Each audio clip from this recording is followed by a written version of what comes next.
Híradásainkban már beszámoltunk, 100 halombattai csapat is indul a Budapest-Bamako rallin. A résztvevők minden évben ajándékokkal és adományokkal felszerelkezve érkeznek a világ csaknem legszegényebb országába.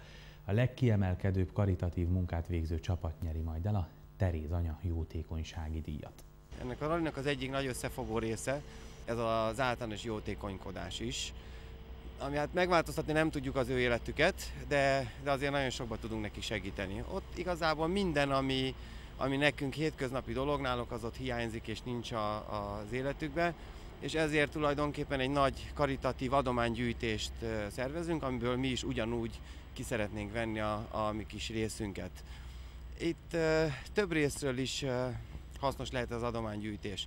Tehát vannak egyszerű dolgok, ami a hétköznapi használatban használhatók, ruhák, bicikli, stb., ami már otthon nem használható, illetve vannak olyan dolgok, ami ilyen egyszerű, cukorkák, édesség, tollak, iskolaeszközök, ami nagyon hasznos tud lenni. Meg hát bízunk abba, hogy ugyebár, hogy közeledik a karácsony, mindenkinek egy kicsikét közelebb kerül a család, és talán többet gondol azokra, akiknek mindez nem adatik meg. Az adományokat lezárt dobozban, az adományozó nevével ellátva az ebattában adhatják le. Rengeteg ember dolgozik a háttérben azon, hogy ezek a dolgok tényleg oda kerüljenek, ahol szükség van rájuk. Iskolákhoz, kórházakhoz, árvaházakhoz, és ezeknek megvan a végcélja is, de az út során is folyamatosan megvannak azok a területek, ahol ott pillanatnyilag talán lát az ember, ott lerak egy csomagot, és segít, és mosolyt csal az emberek arcára.